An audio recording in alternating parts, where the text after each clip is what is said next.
Okay, what do you guys want to talk about? Do you want to talk about the environment? Do we want to rail against the environment in the stadium? Do we want to do that? I think we need to, dude. Okay, Like, all right. it's something that needs to improve. Like, you could have the nicest stadium, have all the amenities, but if you don't have an atmosphere or you don't have a sound, it felt dead.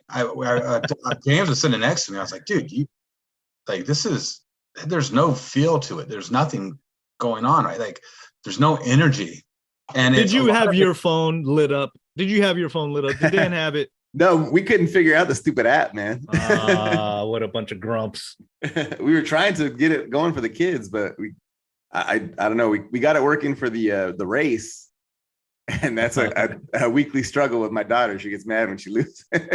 See, I I think they focus too much on certain cool things like that, like the race and stuff like that.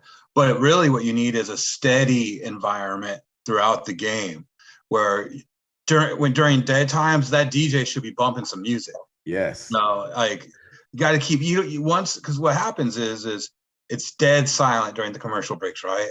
Then all of a sudden you're supposed to bring all this energy to the table. Yeah. Like, dude, like, come on, let's get it pumping, get it moving. They need to do a better job of piping Robert Ortiz's music into the actual stadium so you can hear it. Because you see him up there. I don't know if he's playing. It looks like he's playing music, but you don't hear it. And like Dan said, like during the TV timeouts, it's dead quiet in there. And I know that you kind of want to have a focus on the band and stuff, like have the band playing and that shit. But like, even it doesn't seem like they're playing or they're not mic'd up well enough. But they just need more like high energy, like just you have a DJ there, like take advantage of it. Like let pipe his music into the stadium. Like what's So I'm laughing over here. I'm laughing under my breath, guys, and I'm laughing because what you guys are kind of railing on right now, there's a lot of people that are railing on the complete opposite of what you guys are saying. really? They're saying it's too loud. There's too much of that rap crap. Oh my God. There's a lot of what we like to call blue hairs, right? There a lot of these fans, they don't like it. They don't like the loudness. They don't like the rap music. Or just play a different type of mix it up a little bit, that's just small complaints, right? There's other complaints. Yeah, the same thing. The environment, it needs to be more exciting. There needs to be more things that are entertaining, a little more pageantry, theatrics, whatever you want to call it. It's all along the same lines. And anybody complaining is too loud, I'm sorry, guys. Like, watch it on TV. Because the whole point of college football is to be soaked up, to be immersed in that atmosphere, to go crazy, to take your shirt off and paint your body or do something, be a child. It's college football. These are college kids. This is not, some business meeting that you want to sit back and watch, cricket or whatever you want to call it. Like, this is college football, guys. And plus, okay, like you were saying, let's hear more band then. Have them play those songs like they play in the arena at Viejas. We will be victorious, that type of stuff. Get the place rocking, dude. Like, come on. You want kids to go there? You want the students to show up? You better you gotta add, you don't want this thing stale like it was at Qualcomm. And there were some stale moments. And you can't just do this thing where it's they're down. Now we have to get loud. What about first, second down, dude? Like, it can't just be a third down, let's get loud. Dude, we need consistent, steady noise. They need to do something. I don't care about the people that are complaining. You could change the music, less rap, whatever. But like, just get some energy in the damn place. Some Bad Bunny. No, yeah, dude. There was plenty of blue hairs in Salt Lake City at the Utah game. Yeah, that's true. And too. they got over it. They obviously got over it because they were still there. They were still enjoying the game. The music was loud as hell the entire game. Yeah. They had a dope DJ. Yeah. Those people complaining about it. And yeah, let the DJ talk. Like, have we heard Robert Ortiz talk at all? Does anybody know that that's Robert Ortiz DJing in there? But dude, know what they should do is drop a light on them. Put them on the big screen. Make them like a thing at that damn place. Like, I didn't even know he was there until I think you pointed it out to me, James. Like, dude, highlight them. Like, so people let them show off a little bit on some damn turntables for all I care. But get the damn place jumping. I Yeah. know. I'll tell you who gets the place jumping is the Diamonds. They always get the Oh place man. jumping. But no. I say that and I mean that because that's when the Diamonds come on the field, everybody gets up, all the students love it, and that's kind of what needs to be the key. Because people could complain about this music, it's too loud. People complain this music is too soft, whatever. But the number one thing is like what Utah does. The number one thing has got to be what the guys on the field like or the Yeah. students like, because they got to be the first Yeah. ones to enjoy the environment. Utah, like you said, there's a bunch of blue hairs out there, but they play the rap music, they play it loud. They bring that energy up to where you have to match it up here. And no doubt that's for the players and for the students. So that's got to be number one. Alumni are important, right? They're buying tickets, right? So you got to figure out ways to get them involved, whether it's different alumni groups or whatever. There's got to be some kind of, Dude, crossover. the students and the players are the alumni of the future. And if Right. you're not giving them a fun time, that's why you end up with these blue hairs that don't want to hear any music during the game.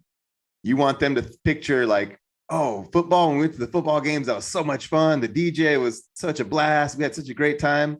You want that to be their memories when they leave, and that makes them more likely to donate later on down the road when they become billionaires or crypto bros or whatever, So yeah, dude, like like you said, they should be the priority. The students and the players on the field should be the priority. Anything beyond that, I mean, do your best to take care of the big donors, get them in the suite. They don't have to hear the music. They can go hang out in the suite and be all quiet in there. But for everybody else, it should be loud. We shouldn't be able to have a quiet conversation at a football game. And Dan and I had plenty of those, like talking about what was going on in the field. It needs to be produced.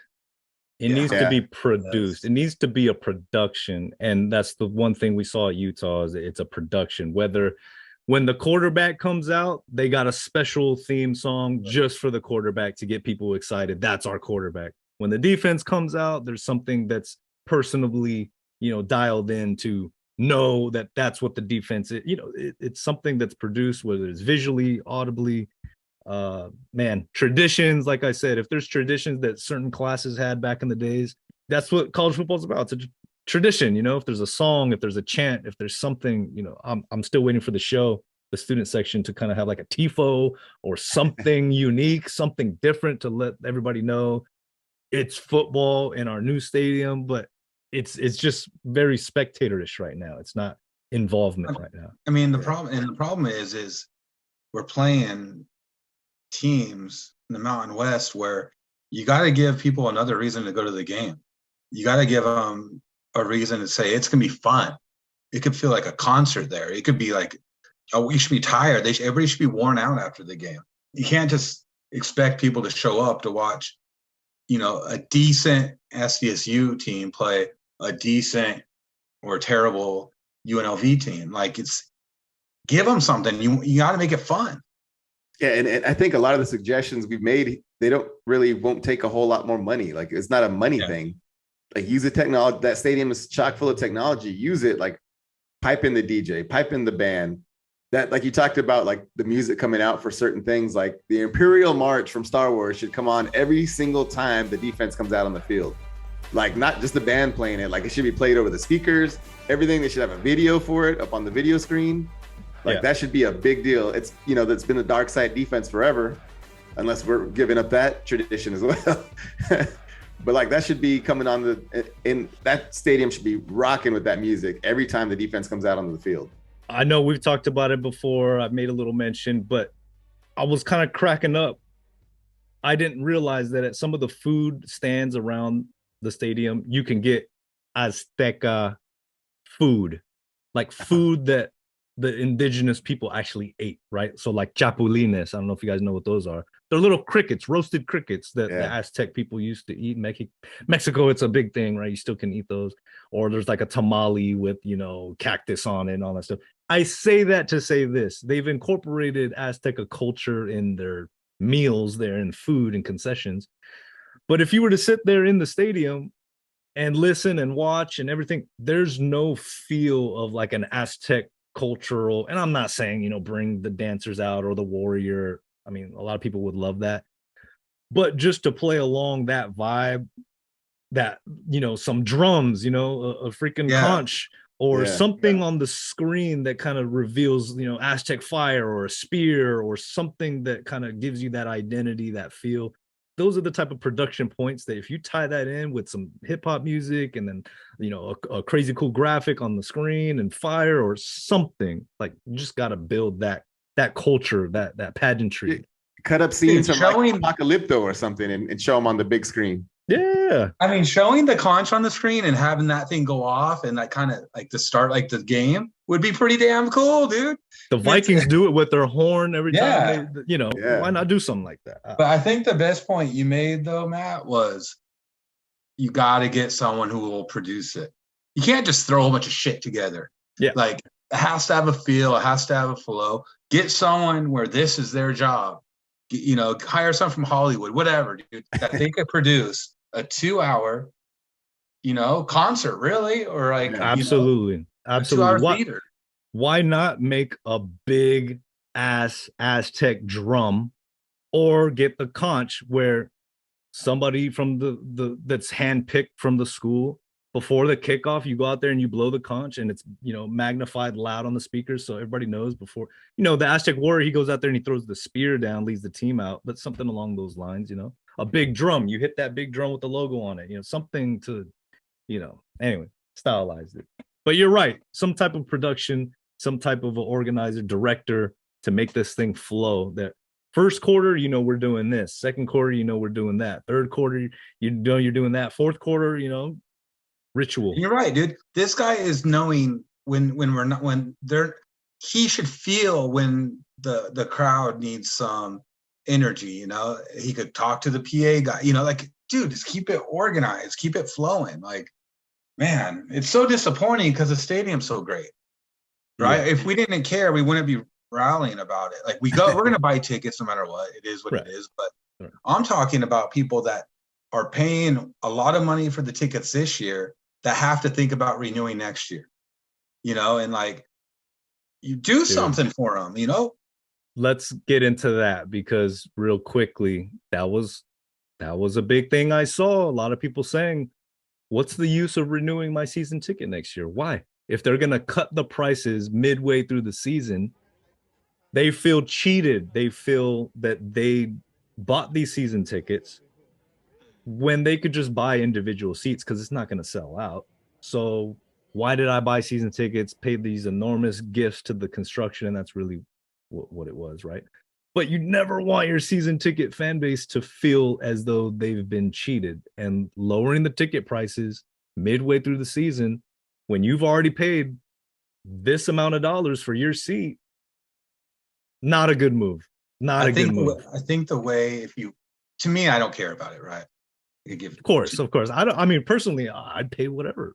Yeah. But what you can do is on the renewal, like maybe waive the gift or whatever it may be, that there's things that you could do on that for the season ticket holders, because the big thing going into next year is going to be retention of the season ticket holders, especially if we don't know about, the Pac-12 or whatever. If we're going to be in the Pac-12, the retention is going to be much easier.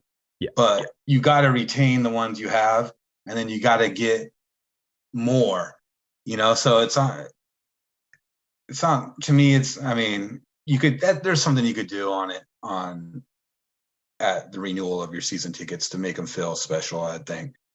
But they're expensive. Yeah, I think look, we all agreed they were ambitious with the pricing. Like, it priced us out of where we thought we were going to be able to sit, but we understood it's a new stadium. It is what it is. It's part of being in the arms race of college football. And so to me, it's like Dan said, it's no big deal. I can understand why some people would be upset, but it seems like they lowered the price on like areas where there's not like a lot of season ticket holders anyway. So to me, like as a season ticket holder, like why would you be upset? It's not where you were going to sit anyway, most likely. So it's just the sense. It's the sentiment. People you don't want to feel as though I paid for this. Now you're making this move. As a season ticket holder, it's a bad look. As a season ticket holder, I'd rather have more enjoyment from the stadium being full, right?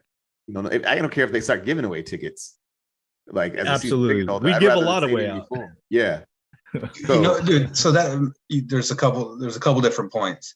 So I think they probably had to do this because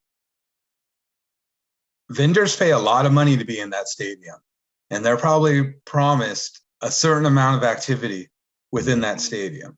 You can't, I mean, you got to get more people in here. My issue with what they did is they didn't own it. They didn't promote it. JD Wicker should have been on every news broadcast saying, great news. We understand that we've had a difficult year. We've had some weird weather situations at the stadium. The remaining 4 games are half off. Let's get in there and let's get this. They hit it. They dropped it in a newspaper, I think on a Friday or Thursday, late Very Thursday. nonchalant, non-important, method. Yeah, if you're going to do it, dude. At least get the benefit of getting some more people in there instead of just doing it, saying that, okay, we did try. Like, they did it so wrong. I was just so disappointed in it because you're not getting the benefit of getting more fans in the way they did it. And then you make us look stupid the way you did it. So it's like we have to be on social media fighting the good fight, trying to stand up, talk about how expensive these tickets are, and rationalize why they're cutting them. And then I'm not even sure by cutting them it's going to make any difference as far as butts in the seat because they're not promoting it. You got to get in front of it, package it, promote it. And it's the 100th year of Aztecs football. Package that sucker and promote it as a gift. Yes. This is, like you said, own it. It's been a tough year. It's been a tough year, guys. This is our gift for standing by these student athletes that are, putting their bodies out on the line every single week. Promote it as a gift, as, hey, we want to give back to our Aztecs community. Done deal. How hard is that? It's not. But it's like everything we've been talking about right now, because fans aren't going to complain if they're being entertained by a good product. If the product's not that great, well, at least let me be entertained. If you're not being entertained and then you're going to cut prices, like, just have that thoughtfulness to communicate that to the alumni base, to the fan base. They did it when they needed the vote. Now that we got this stadium, there's ways to keep everybody informed in a meaningful way. So yeah, hopefully they don't ban us from the stadium now for going on this rant. No, dude, I mean, we just want what's best for SCSU. Like, I mean, dude, we do these podcasts. We invite people to the tailgates. We try to bring like attention to the school. We're talking about basic stuff here. Yeah, and like it's only our passion. It's only because we care, right? It's only because we want to see Aztecs football be great. It's coming from a place of love, I guess you would say. We care. We want only good things. So yes, yeah, that's I guess you'd call it constructive criticism. We're trying to drop. So our doors and lines are always open. We are always accessible anytime. Yes. All right, guys. What do you guys think? I think we kind of beat a dead horse, but San Jose State this Saturday. Stop by the tailgate. We moved our tailgate from the yellow lot all the way on the west side of the yellow lot to the east side of the yellow lot, so we're more closer to the gravel lot and the entrance, but we're still in the yellow lot, so definitely come by. It was great to see everybody. It's great to see the Tavai family and the Laka Laka family last week, man. They're very hospitable, so shout out to them. Definitely took care of us with some delicious poke. That poke was amazing. That poke they imported from Hawaii. Holy moly. Okay. So what are we predicting the score to be, guys? San Diego State Aztecs and the San Jose State Spartans. Who wants to go first? I will. 21-17 Aztecs. That's a good score. Damn. You're more ambitious than me. I'm thinking like 14-10 Aztecs. I think if we only score 14, we might have trouble winning. That defensive line, man. Our offensive line has got to bring it. They did better in less penalties, but they got to be assignment. They got to have their assignments locked down this week. You're no longer freshman, redshirt freshman, man. These guys got to get it. Got to get it tight. I'm gonna say, got to be Aztecs, right? Aztecs 22. San San Jose State 19. Crazy game. Interesting. Crazy score. Like a 2-point conversion or a safety in there somewhere. It's gonna be a crazy game, man. Can't lose to these Spartans. All right, guys. So this Saturday, San Jose State, be there. Come by the yellow lot on the east side. Say what's up. We'll be looking forward to another Aztecs victory. On behalf of the guys, Mateo San Diego. You didn't do my birthday thing, dude. No, I'll mix that in there. All right. Okay. Yeah. On behalf of the guys, Mateo San Diego, K5 James, Dirtball Dan with his birthday this weekend. Make sure you come by. SonsofMontezuma.com. Go Aztecs. Go Aztecs. San Diego State right, University. All right, y'all.